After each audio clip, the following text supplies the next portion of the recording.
మహబూబ్ నగర్ జిల్లాను సస్యశ్యామలం చేశామన్న బీఆర్ఎస్ వ్యాఖ్యలపై మండిపడ్డారు కాంగ్రెస్ ఎమ్మెల్యే వంశీచందర్ రెడ్డి. కేసీఆర్ కు దమ్ముంటే మహబూబ్ నగర్ జిల్లా నుంచి పోటీ చేయాలని సవాల్ విసిరారు. ఈ క్రమంలోనే కాంగ్రెస్ ఎమ్మెల్యేలు చలో పాలమూరు రంగారెడ్డి కార్యక్రమాన్ని చేపట్టినట్లు తెలిపారు.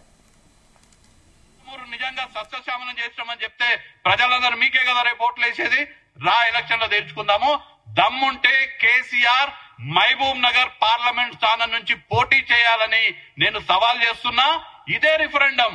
నువ్వు కరెక్టా, నేను కరెక్టా, మీరు మాట్లాడే దాంట్లో నిజముందా, నేను మాట్లాడే దాంట్లో ధర్మం ఉందా అనేది రేపు మహబూబ్ నగర్ లోక్సభ ఎన్నికల్లో నువ్వు పోటీ చెయ్యి. అదే రిఫరెండంగా భావిస్తాము. ఒకవేళ ఆ ఎన్నికల్లో అదే రిఫరెండం కేసీఆర్ భరతం మొత్తం కూడా, కేసీఆర్ బండారం మొత్తం కూడా ఆ ఎన్నికల్లో బయట పెడతాము.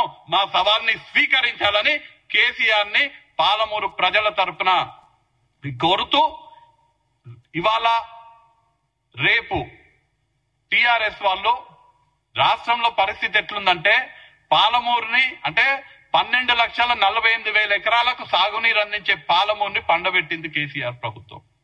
మేడిగడ్డని బొందబెట్టి అక్కడ 1,00,000 కోట్ల అవినీతికి కేసీఆర్ అవినీతి చేసిండు. ఆ అవినీతిని ఇవాళ ప్రజాప్రభుత్వం వచ్చిన తర్వాత శాసనసభ బయట మీ 1,00,000 కోట్ల అవినీతి బండారం బయటపడుతుందనే భయంతో మా మీద నిరాధారమైనటువంటి ఆరోపణలు చేస్తున్నారు. దానికే ప్రజలని మోసం చేయనికే రేపు మేడిగడ్డ సంబంధించినటువంటి టూర్ పెట్టుకోవడం జరిగింది.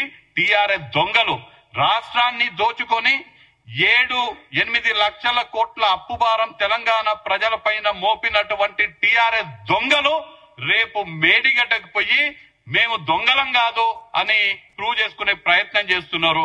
మేడిగడ్డ బండారం